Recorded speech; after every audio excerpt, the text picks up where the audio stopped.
Okay, great. So did you get a chance to do any of the homework? Yeah, I did.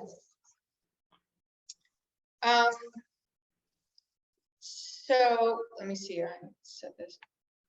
So I did. I watched both of the links that you sent, and I spent a little time with Salal, not that much, but Salal's been around a lot for me, so I have a sense of it. Cool. And one thing about Salal, Christy, is I wonder why our Salal, we don't seem to really get mature berries. Does that happen? I mean, I've always thought like it must be that the deer get them, but is there any other reason why? I mean, it seems like there are berry stalks there, but we never really. Well, what are they looking like? Are the berries just small and they're not ripening, or? Some of them are small and not ripening, yeah. And then there seem to be, there's sort of like a reddish stalk that they come off of, Mm-hmm. and they're empty. They're either they don't ripen or the berries just don't, I don't know, the berries just aren't there. Are you getting flowers on all of them? We get flowers, Mm-hmm. but no berries. I wonder if maybe it's too dry there, because I think probably depending on where you are, maybe it's drying out too much by the end of the summer when they're starting to fruit and they just don't produce. Maybe that's it. Yeah, I don't know too much about deer, how the deer browse them and if that's going to affect berry growth. But yeah, that could very well be it too. Yeah, that's too bad. It is too bad because I kind of love those berries. Yeah, they have such an interesting flavor. They're kind of like, I get this subtle hint of mint and kind of wintergreen to them. Yeah, I like them a lot. I know they're kind of mushy and some people say they don't have a flavor, but I agree with you. I think they have a lovely flavor. I'm just thinking about there's one patch over on the property, our second property across the street that I should check, that I haven't checked lately. And maybe over there it's more shaded, it's more in a forested place. Maybe the berries would be there, but around our house, they just, I don't know, because we have a lot of salal, but Mhm. I'll tell you, I just don't have berries. Yeah, well, that makes sense to maybe look around and see if different locations have berries, or you could try watering a few plants by your place next year and see what That's a happens. good idea. Mhm. Yeah. Yeah.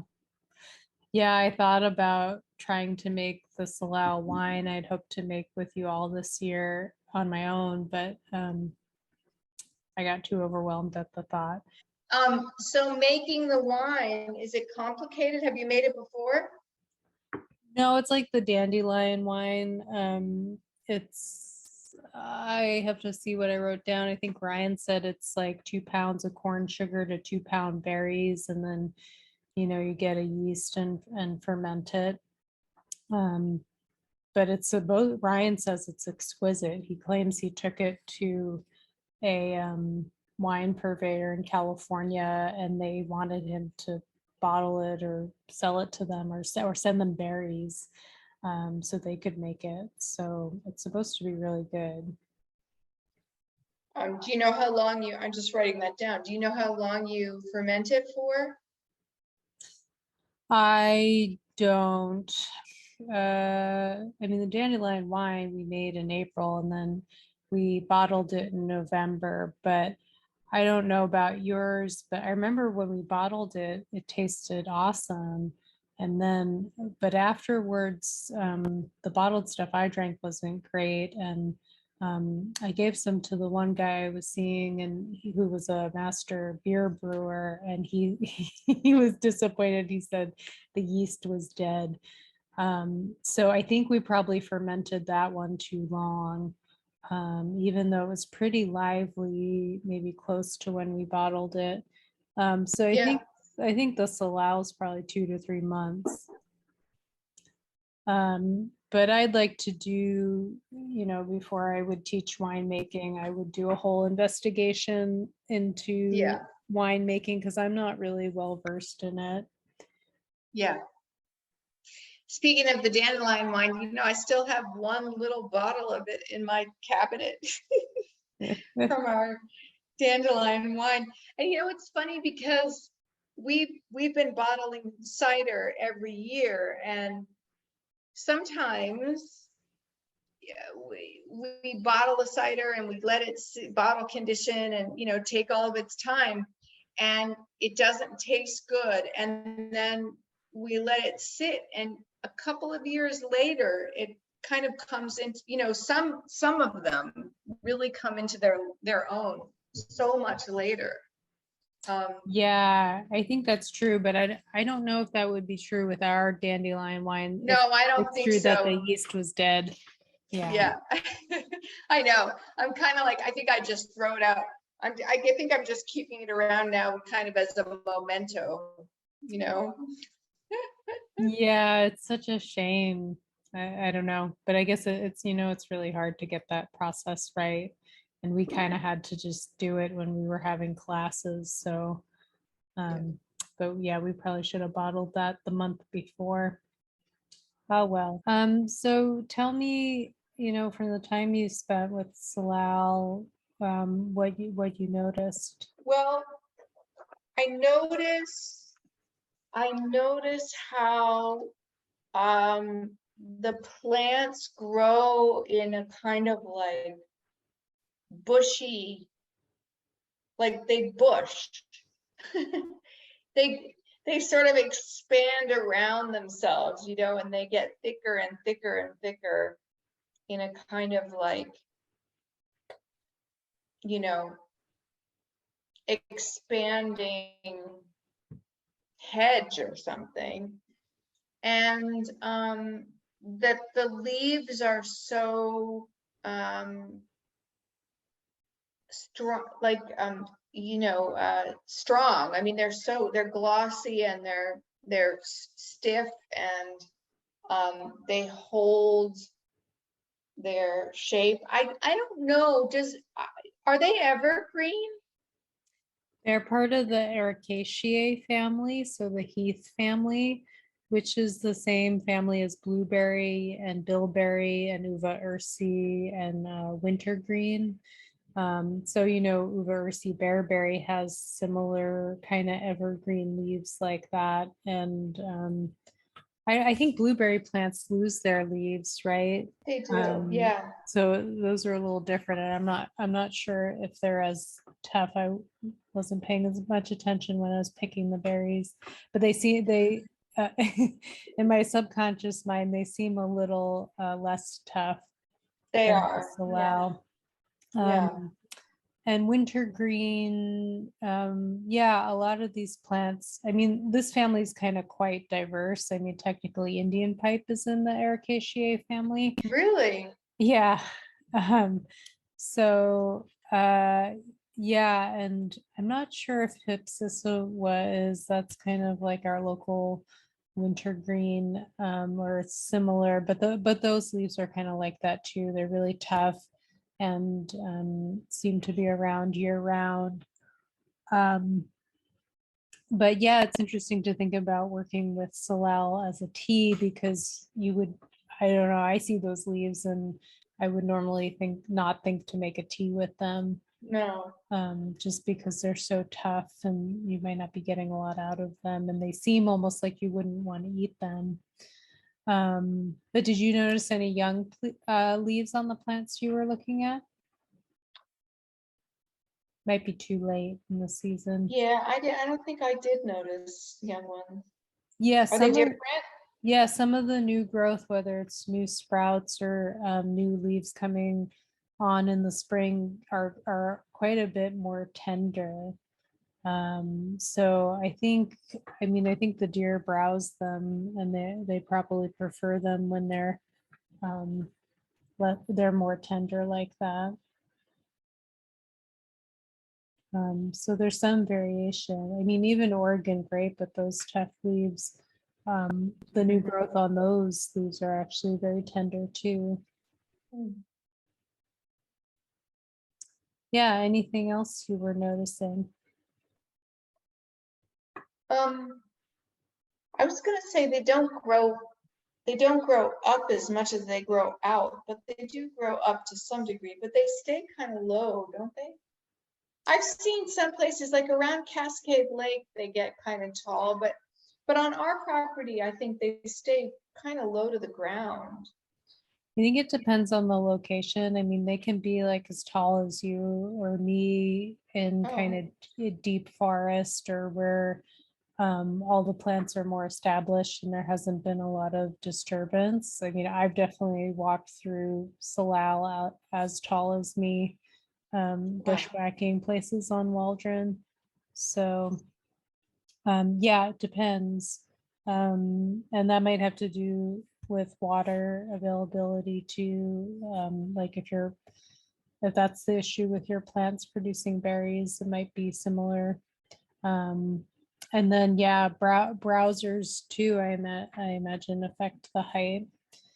So Waldron, there's no deer, so what I'm seeing might be quite different for that reason. Yeah, yeah. They seem to in they encroach. They sort of Yeah. they spread. Yeah. Yes. Yeah. Once they're established, they tend to spread aggressively. They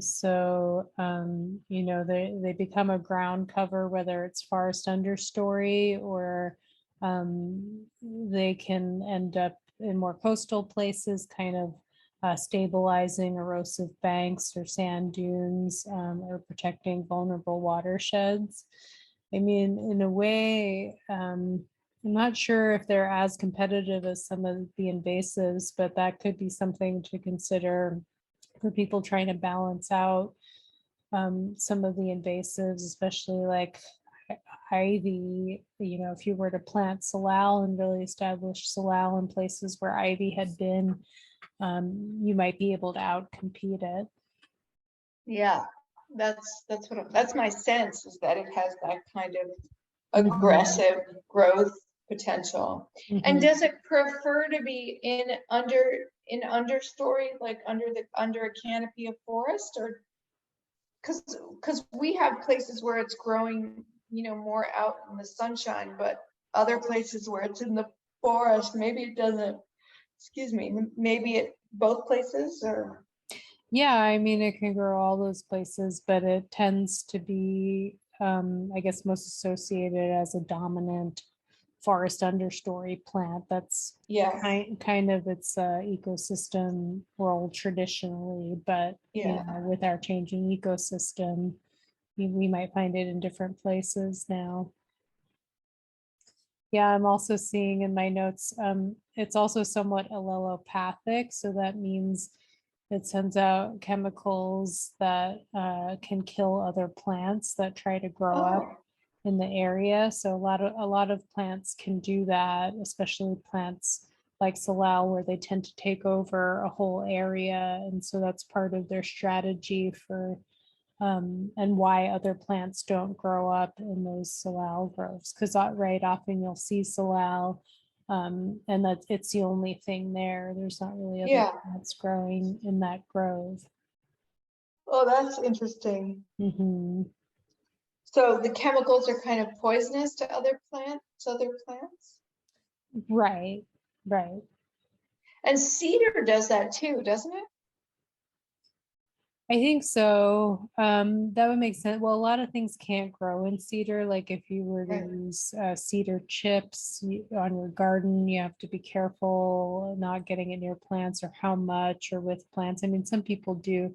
So I mean, you often see those cedar groves with nothing else growing, though right. often Indian pipe will be growing in there, but Indian pipe often grows in relationship to cedar, and it's in relationship to all the forest trees. So and it doesn't need sunlight, so it has no problem growing there. But I think with all the cedar leaf fall and cedar branch fall in those cedar forest groves, there might be chemicals coming from the roots too, but that all of those combined probably make it difficult for other plants to grow. Mhm. Yeah. How do they spread? Do they have, it's not a rhizome, is it? It's not a rhizome. Let me How do they see. spread? Well, they do spread by seed, or they can be propagated by seed. They also can be propagated vegetatively from the root or rhizome cuttings. So they do have rhizomes. Oh, okay. So yeah, like a lot of plants, they both produce seeds and have rhizomes. So they spread and create new plants that way. So they spread from above ground and underground. Mhm. Yeah, and did you have anything else you wanted to add?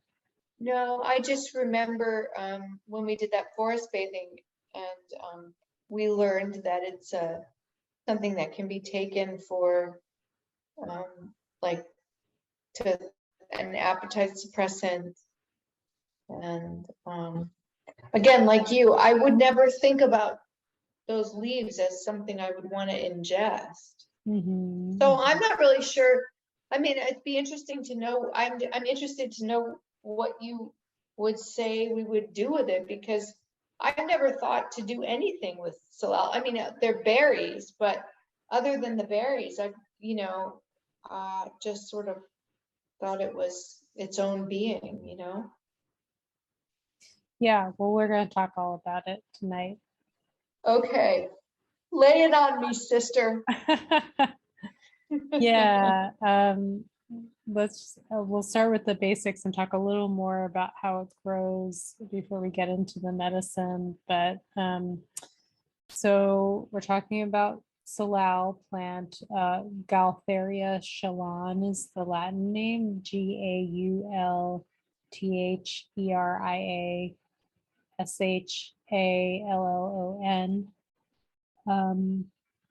And it's native to this region, basically the Pacific Northwest from Alaska south to California, coastal mainly. And as I mentioned, it's part of the Ericaceae family. So those other related to those other plants. And a lot of the research I ended up doing to try to figure out what kind of constituents might be in it and what kind of medicinal uses, because there's not a lot of information on this plant other than some traditional native use. But there's a lot of information on bilberry, for example, and blueberry, using the leaves and using the berries for medicine. So, a lot of what I'll talk about is kind of pulled from that and making associations. But yeah, so it's a principal understory species in many Doug fir forests, both old growth and second growth. Um, it's absent in shaded understory of immature closed canopy stands. So there are certain, conditions. It sounds like it does need a little bit of sunlight to grow, or because if the canopy is closed, then it's not getting much light, which makes sense. So certain forest conditions it doesn't grow well in. Yeah, provides food for birds and deer. Both the berries and the leaves are eaten by many browsers. The salal flowers are pollinated by insects such as bees and flies. And then the seeds from animals eating the berries are dispersed. And then, like many berries that are eaten by browsing animals, the seeds may germinate more readily after they're eaten, and then they come out in the excrement of the animal, and then they germinate more easily. So it's part of this whole ecosystem loop where the animals are getting some benefit from the plant, and then they're serving the propagation of the plant that way. And sometimes the fruits may persist until December. I've never seen that, but it's a pretty hardy plant. And our winters are pretty mild, so potentially you could see fruit that late. Salal may add nutrients to the soil, so that may be part of its role in the ecosystem as well. And yeah, it especially rapidly colonizes open areas or newly disturbed sites. So it's aggressive in that way. It's a species that comes in after there's been disruption. So, so the parts we might work with on this plant would be the berries and leaves. I don't know of any use of the root necessarily. The berries are often mixed with other berries to make jellies or preserves. Traditionally, they're mixed with other berries and dried as cakes by native people here. And many species of Gaultheria contain oil of wintergreen, which can be used as a flavoring agent. As I said, I think the berries of Salal have a bit of that wintergreen flavor. I don't taste that as much in the leaves. We tasted that in violet as well. Violet has some salicylates that are wintergreen type flavor. So they dried the berries, they mixed them with other berries and then dried them like a. Yeah, like they a- made cakes. I think they would often lay them on skunk cabbage leaves on top of cedar and just dry them out. That was the traditional usage of the berries, or just preserving them for winter when not eaten. Yeah, someone described them as sweet, bland, but pleasant. Yeah, I Are think they nutritious? Are they nutritious? yeah, well, like any berry, they're gonna that with that purple color, they're gonna contain anthocyanidins or antioxidant flavonoids that are going to be medicinal, especially for the cardiovascular system. I don't, like I said, I don't really know the chemicals that are in the berries or the leaf, but extrapolating from like a list of chemicals in bilberry, um, you know, that's kind of the main things is the anthocyanidins are in the berry, and those are desirable. They're anti-inflammatory. Again, they help reduce free radical damage. They probably contain a lot of vitamin C, and other antioxidant compounds that'll do that. In bilberry, there's an active component, myrtillin, that's hypoglycemic as well. So there's been lots of studies with bilberry about using it to lower blood sugar. They use the leaves as well for that. There's also ursolic acid in the berry of bilberry. So there's probably some in this. We've talked a lot about that in recent classes as a particularly good anti-inflammatory. That's in a lot of plants, and it's likely in Salal too. It's also anti-carcinogenic. So then the leaves can be used as medicine, as we talked about in that first class a little bit. But again, thinking about working with the plants at the right time for the part of the plant that you're using within its growth cycle, like where the energy of the plant is and most concentrated for the medicine that you want from it, like working with the cedar tips as opposed to other parts of the plant. So especially with these fruiting plants that we work with the leaves for medicine, like raspberry leaf, for example, often the leaves are exhausted by fruit production. So a lot of their trace constituents and minerals end up going into the fruit. So if you're harvesting salal leaves for medicine, it's better to do it when they're not fruiting. So one of the, I don't know if you remember from the Salal tea, we had that first class, but one of the main sensory things I get from it, and what I think of as one of the main medicines with that plant, is tannins. Yeah. So, it's a high tannin plant. We've talked a lot about different tannin plants and their ability to precipitate proteins, so tightening and toning tissue, whether in the mouth or the gut, or killing viruses, killing bacteria.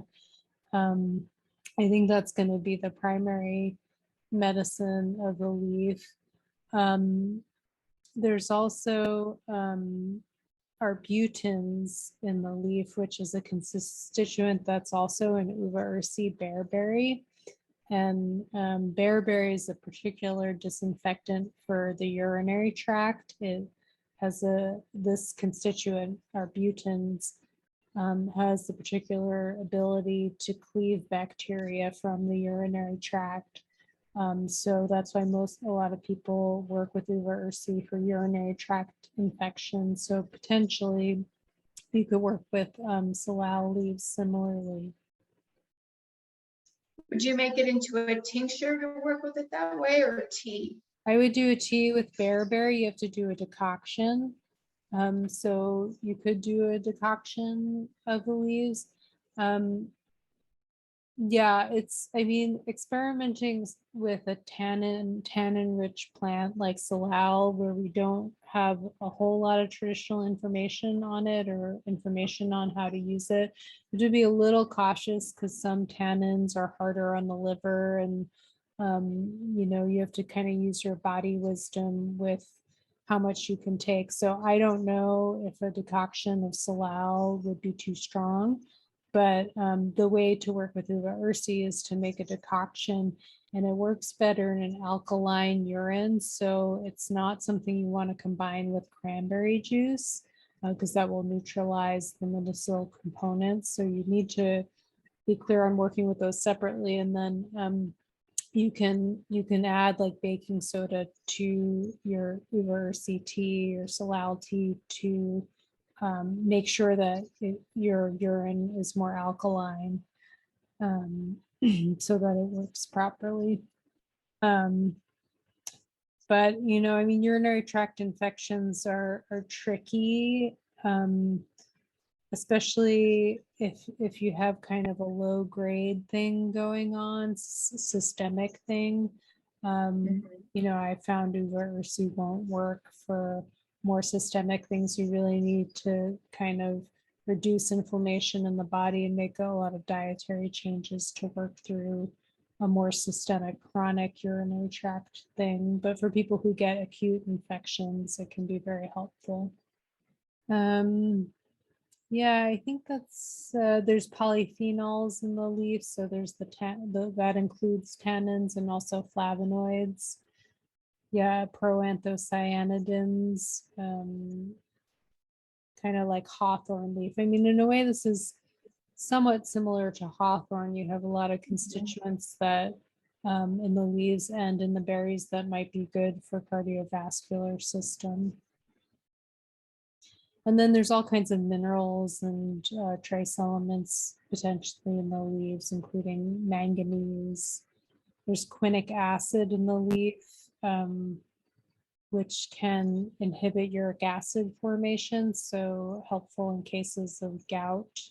So potentially the leaves are a good remedy for kind of urinary tract system / water movement in the body, those kinds of disorders. So talking more about the antioxidant effects in the body that the berries could potentially have. And again, a lot of this information comes from bilberry, but it's kind of across the board with these berries that are rich in flavonoids and all kinds of antioxidants, which are really a great part to have as a regular part of your diet in large quantities. But these antioxidants in berries can inhibit aggregation of blood platelets. So again, working mainly on the cardiovascular system. They help to relax vascular smooth muscles. They support the construction of healthy collagen and connective tissue. So working with varicose veins in that way, improving healing from bruising or bruising in the first place by improving capillary strength. And capillary fragility may play a role in secondary symptoms of a lot of other diseases such as diabetes, hypertension, liver disorders, arteriosclerosis. So working with high antioxidant berries can help work with a lot of other more chronic severe conditions. Weak capillaries are also associated with poor blood circulation and poor connective tissue strength related to inflammatory conditions such as arthritis. So then the leaves, the properties of the leaves are mainly they're astringent. Again, we're thinking about those tannins. They're antiseptic as well with the tannins and antiviral. The berries would be antiviral as well as the leaves. So the way the anthocyanidins work to support collagen strength is that they help to cross-link collagen fibers and reinforce the collagen matrix of connective tissue. They also help to prevent free radical damage that affects collagen metabolism. They inhibit enzymatic cleavage of collagen by enzymes secreted by leukocytes during inflammation. And they prevent the release and synthesis of compounds that promote inflammation, such as histamine and prostaglandins. So working with these anthocyanidin-rich plants can really help with a variety of inflammatory chronic autoimmune conditions that end up deteriorating a lot of connective tissue. The way that the anthocyanidins decrease capillary permeability and fragility is that they increase intercellular vitamin C levels. So that's how that works. Can I ask a question? Would you need to take a lot of the berries to have this effect? I think people should be doing berries every day as much as they can. I mean, I took a class several years ago with Paul Bergner on autoimmune and anti-inflammatory. And I mean, he was talking about as a basic diet, eating 10 cups of fruits and vegetables a day. I mean, yeah, it was 10 cups. And if you think about trying to do that, I mean, that's most of the food you're eating, and nobody I know does that. Yeah. So that's really, and I don't know if that's a realistic standard, but even if you attempt to attain it, you're eating way more of those things than you would. I mean, yeah, there's so many benefits to berries, and it's like when people talk about hawthorn, I've heard a lecture of Jonathan Treasure talking about hawthorn. It's like you can't not do gobs of hawthorn, and hawthorn berry and flower, and the flower and leaf also have anthocyanidins in them. I mean, I take that medicine all the time, just as a tonic. So I think the important thing is regularity, more so than quantity. But this time of year, especially when they're abundant, you can eat lots. And certainly some berries, you'll get digestive disruption if you eat too much. So there's a good body wisdom gauge going on there. Anthocyanidins also decrease permeability of the blood-brain barrier. So when there's increased permeability in the blood-brain barrier, that has been shown to be linked to autoimmune diseases of the central nervous system and psychiatric disorders. So it helps create this protection of pollutants and drugs and other products from entering the brain,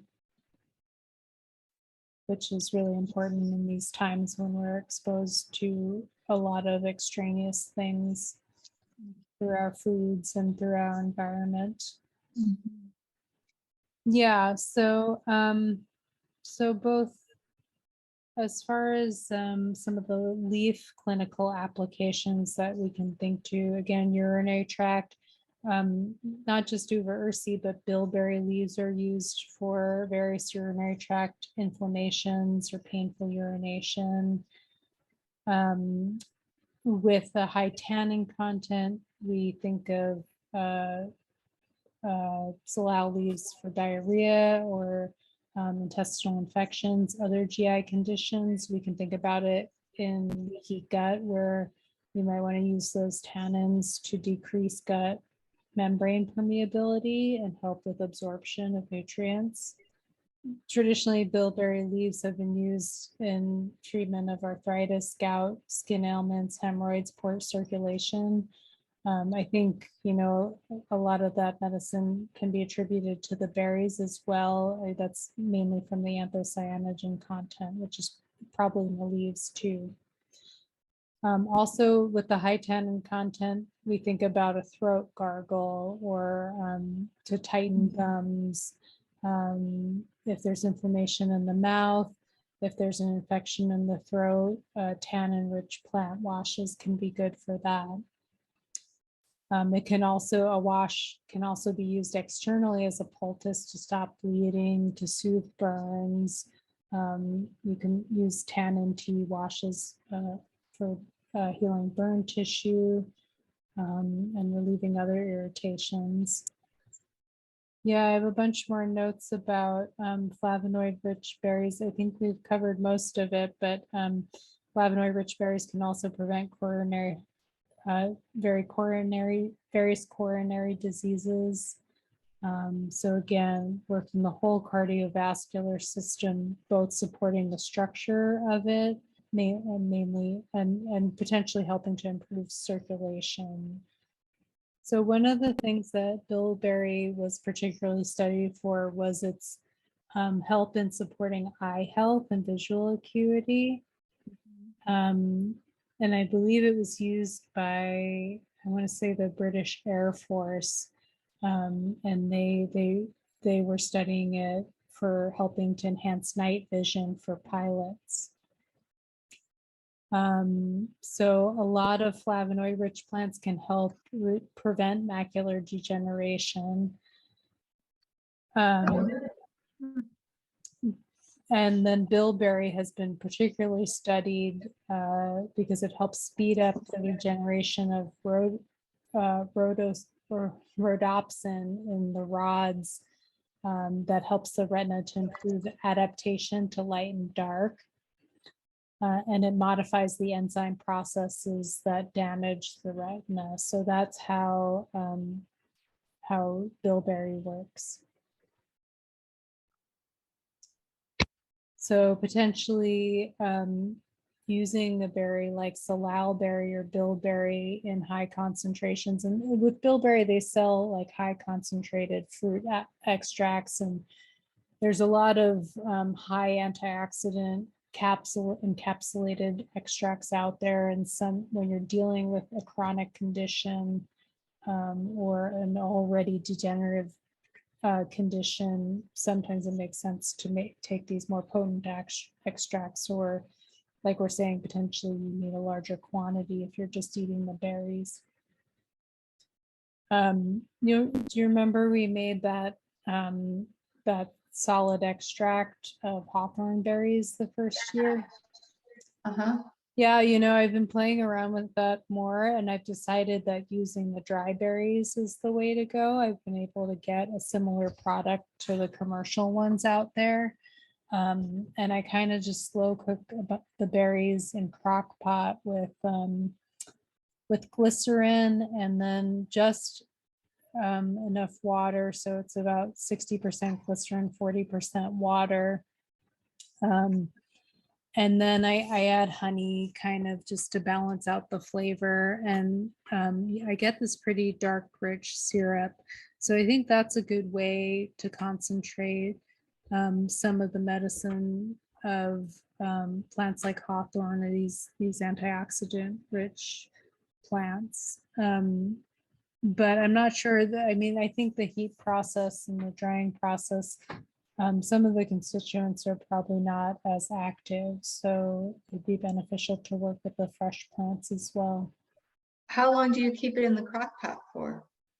Well, I just made a batch the other day and I think I steeped it for like 12 hours and then I shut it off because I went to work at the co-op and I wasn't home to watch it. And then today I was back and so I ended up putting in the crock pot probably for another 8 to 12 hours. While it was in there, I just turned it on again. It was pretty shelf stable. The thing is with 60% glycerin, it should be shelf stable, but I left the lid off today to let a bunch of the water evaporate and concentrate it more.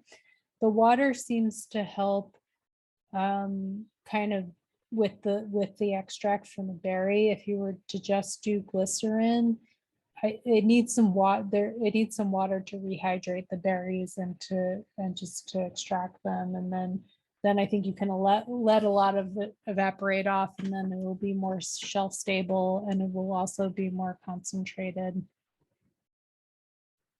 You could put the honey in there. I usually put the honey in later for the cooking process. I didn't have honey here. I forgot to grab it at the store yesterday, so I didn't put any in. I mean, it'd be fine as is. I mean, you remember just like when we made it that first time, getting enough glycerin in there was super sweet. It seems okay with the dried berries in this amount of water. It's not terrible. But I do find that the honey ends up, with the honey, you could also add more water. I mean, honey's about 50-50 for shelf stability, 50% honey, 50% water. But both those things, I wouldn't push it. I would err on the side of more than that. The honey seems to balance out the flavor a bit more. So it's not like the glycerin's a little cloying. Yeah. Um, But how much water do you put in? Well, so like I put a quart of glycerin in this batch and then I put 3 cups of water. So it's basically 60-40 because you need 60% glycerin. And this is just to make it shelf stable. I end up putting it in the fridge here anyway. But the last batch I made, I had some on Waldron, a little bit left where I didn't have a fridge. I was drying herbs in my house, so it was really hot. I had a fire going and stuff and no mold. So it was shelf stable, and that was with the honey added and about the same ratio. So yeah, you need, yeah, I would say a combination of at least 60% honey glycerin. Yeah. And how much hawthorn?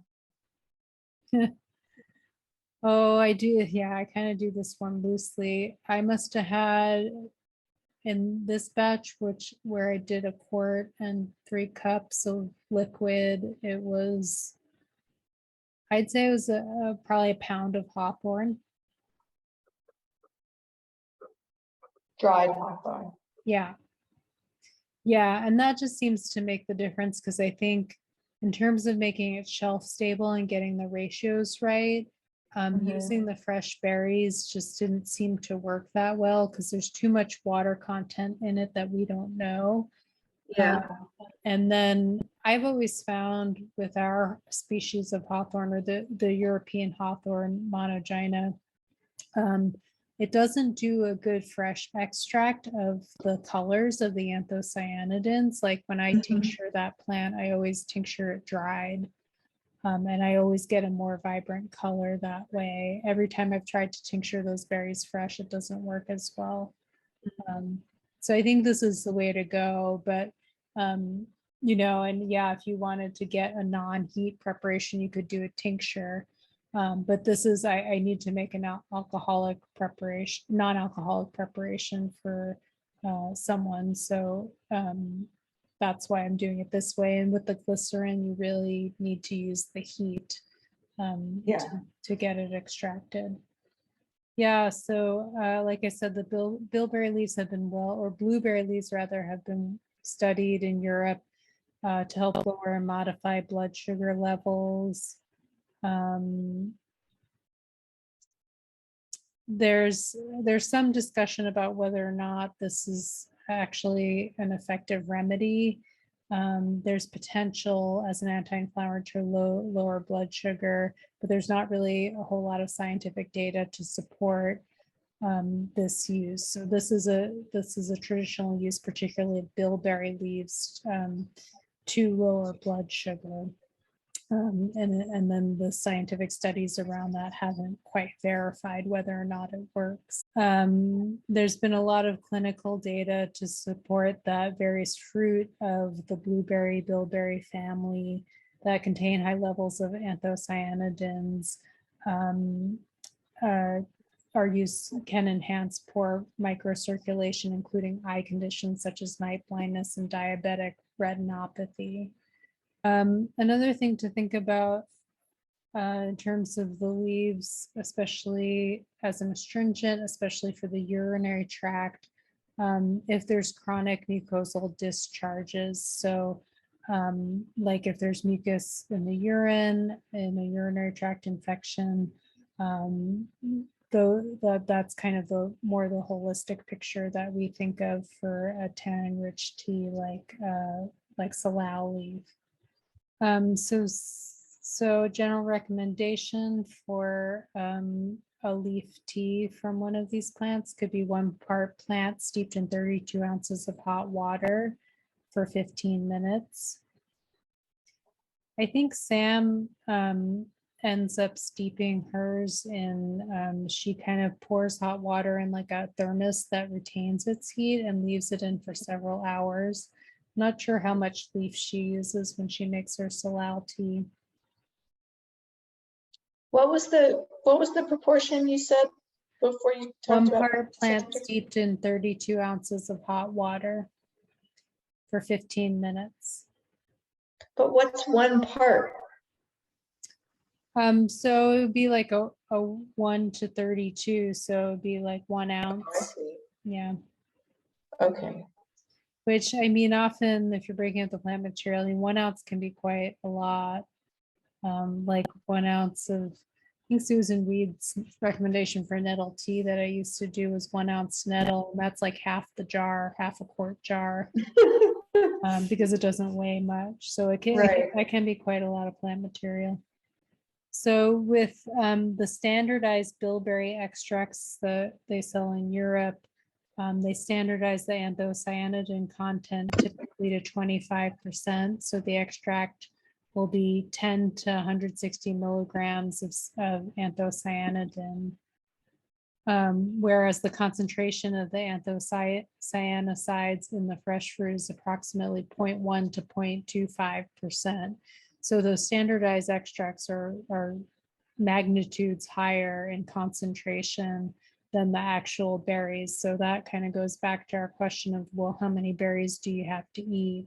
And it'd have to be a high concentration. But I would bet if you were getting these things in your diet on a regular basis, and traditionally, a lot of these components are in a lot of different plants that we might eat, especially fruits. So, I think you would do well that way.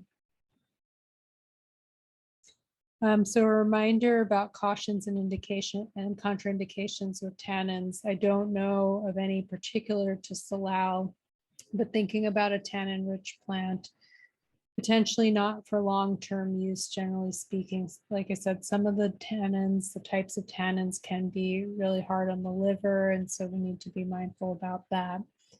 You don't want to mix your tannin-rich herbs with high alkaloid herbs. That's a general combination no-no, because they will neutralize one another. So they just make for an ineffective remedy. So potentially for bilberry leaves, the tannins in animal studies have shown that they can cause anemia. They can disturb the gastrointestinal system and absorption of nutrients with a high tannin content there. So short-term use for a particular effect is okay, but long-term they might interfere with nutrient absorption and cause gastrointestinal upset. Yeah, a lot of the folk uses of bilberry, we kind of already talked about, or they're kind of the clinical uses we think of for these types of plants now. So for native peoples in this region working with salal berries, we talked about the cakes. They also would eat the fresh berries or dried berries dipped in oil, whale or sea oil. Make them into jams or pies. That was probably a later use. The Bellacula would use a poultice of the toasted pulverized leaves applied to cuts, or the Clallam used it on burns. So potentially as a topical, as a wash, there's that astringency there that's going to help with those things, or I mean, it could even be used as a poultice. The Nitinat used an infusion of leaves as a stomach tonic. So again, if there's stomach disruption, especially a pathogen, using salal leaves might be helpful for that. And there was some traditional use by the Samish of an infusion of the leaves for coughs or tuberculosis. I'm not sure how that would work. I would use it more on a viral throat infection or that sort of thing. The Skagit used an infusion of the leaves taken as a tonic and a general tonic. And most of the native use, as you can imagine, was the berries for food. And they saw the importance of using the berries for food and preserving that to have throughout the year. So again, kind of indicating the tradition of wanting to work with berries for a long period of time or regular usage. And the use of berries dipped in oil, that speaks to, there's probably some fat soluble contents like carotenoids that you're going to better absorb if you eat the berries with fat. And the leaves can actually, or were traditionally used as a dye. They can make a greenish yellow dye, an infusion of the leaves. Interesting. Yeah, there were some technological uses of the branches as well. They were used to whip soap berries. Do you know soap berries? Yeah, I do. So there's that tradition of whipping those, or using branches with leaves attached and layered between fish heads during cooking. So there were some technological uses of salal as well. Yeah, the macaw used the leaves as a remedy for thirst. So again, the potentially chewing on the leaves to salivate, to draw saliva, and then like Sam was saying, as a hunger suppressant. So that's it. Any questions about salal?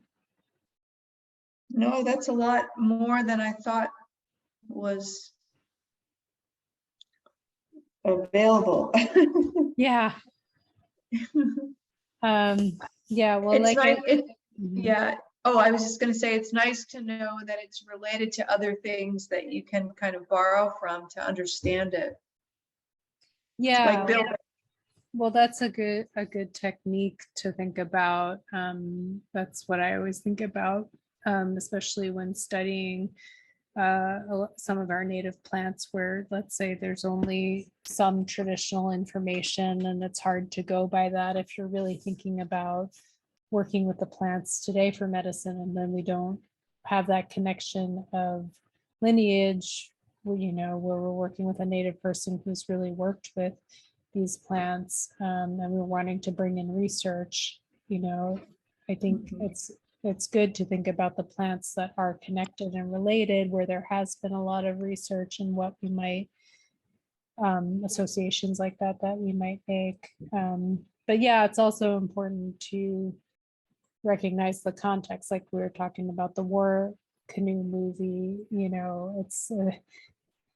it's like there's some useful things we can get out of there, but we must remember the context that, it's not actual research on that plant. And there may Right. be some differences that we just don't know about. Right. But I think it gives us room to experiment, and start to work with the plant and then learn